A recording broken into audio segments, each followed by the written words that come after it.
hurts. Anyway, you mentioned in your message, people who I loved and cared for many years will see me as a walking corpse with no capability for spirituality and will walk past me when they see me as if I am a ghost. It is truly, truly heartbreaking and a cruel practice that incites fear and hate. I don't understand any of that. It seems like you think that everyone in the organization will hate you because of the decision you made. Is that really what you believe? Do you really think the fact that we don't associate with ones who have made the choices you have means we hate you? If that is the case, I don't know who got in your head about that, but I can tell you, you're 100% wrong. As I said earlier, we will never stop loving you, but we will never put you or anyone else ahead of Jehovah, and that is reason we no longer associate with those who make the choices you have made. 1 Corinthians 5:12-13. I am stunned that you call the organization cruel and hateful, causing fear. Let me ask you, can you name any other religion on the planet that will open their arms to their brothers anywhere in the world? Can you literally go to any corner of the earth, show up your brother's door and say, I'm your brother from America, I need help, all that stuff. An example of how cruel, loving versus hateful and kind and fearful organization is war. It can be guaranteed anyone on this planet has lost a loved one, did not lose them because of one of Jehovah's Witnesses. I do not claim all witnesses are good. We as human beings are imperfect as a race, and there are of course ones that do horrible things. But if it is discovered that anyone in the congregation is doing something against Jehovah's rules, they are removed.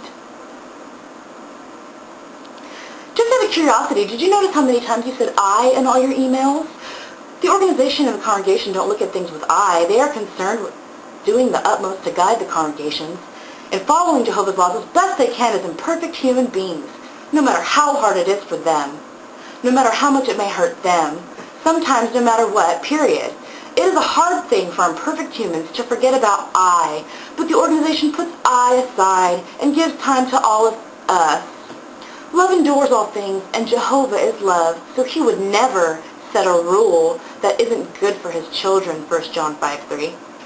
Kids may not like curfews, but that doesn't make it a bad rule. It keeps them safe. We may not like all the traffic rules, but they save lives.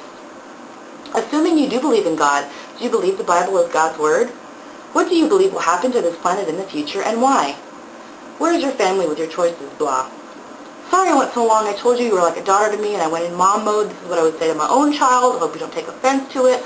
Hope it's not coming off as preachy. I'm just another human being, imperfect, that makes mistakes and sins daily. Remember Proverbs 3, 5, and 6.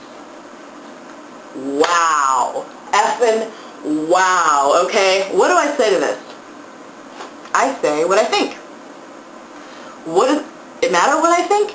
Absolutely nothing. But what am I entitled to do? I'm entitled to say it. Take of it what you may. Think of it what you're going to think. Good luck trying to change my mind. Unless I want to change it myself. Me. I believe in God. I believe the Bible is inspired. I cannot find enough evidence in the Bible to firmly convince me that a human organization on earth is spirit-directed by him at this present time. I think that what happens on this earth in the future is not for me to know exactly, but I do want to follow Christ, and that I know I will do my best to cultivate the fruitage of the Spirit and be recognized by what I do and not what group I associate with. Matthew 6:44. I talk about my relationship with God openly with my family, and they seem to be supportive of me and can't find any reason to object to anything I'm doing. I don't go to church, but I do read the Bible. I know you have strong beliefs that are unwavering. I know your loyalty to the congregation is strong as well. That must mean adhering to what is put forth by the society about keeping the congregation clean, and I know that you have the highest of intentions for me. You want us all to be different. You want us all to be together. I want that too. I simply feel, though, that my hope is different than the one you have. I also simply cannot say that organization in right conscience. I cannot stay, in an organization in right conscience that, and I mean this in the most sincere of ways, hides very much from its followers. The history is irrefutable. I did not have any idea before what I believed, and I was totally ignorant to any objective information because I had been impressed upon that I didn't need to look at anything that might contradict the society's teachings because they had done the research for me. Us.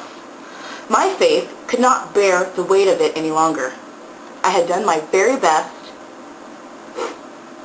to not rely on my own understanding, and I feel I have done this best by proving to myself what is true and making a stand for what is right. I will continue to do so, as also says that in verse 6, as stated earlier in Proverbs, for silver as if for hid treasure, Proverbs 2:4. Solomon also says in verse 6, Jehovah himself imparts wisdom. It also states in verse 21 and 22 to safeguard practical wisdom and thinking ability. And they will prove to be life to your soul. I know I may seem unreasonable to you, but these are the conclusions I have come to that have given me peace of mind and satisfying answers. I know I am imperfect, but to deny my God-given conscience and continue to leave so many questions unanswered was killing my faith and desire to search out a relationship with him. I hope you see me as someone who didn't want an easy way out. I also hope that despite our differences in doctrinal beliefs, you can still see I'm in earnest. Please don't be a stranger, because you will be present often in my thoughts. Love always, me. Yeah. So that's what it is. I hope that was kind of, informational for you guys as to what I'm about and stuff. Really open-minded about stuff, but I like to make my opinions heard.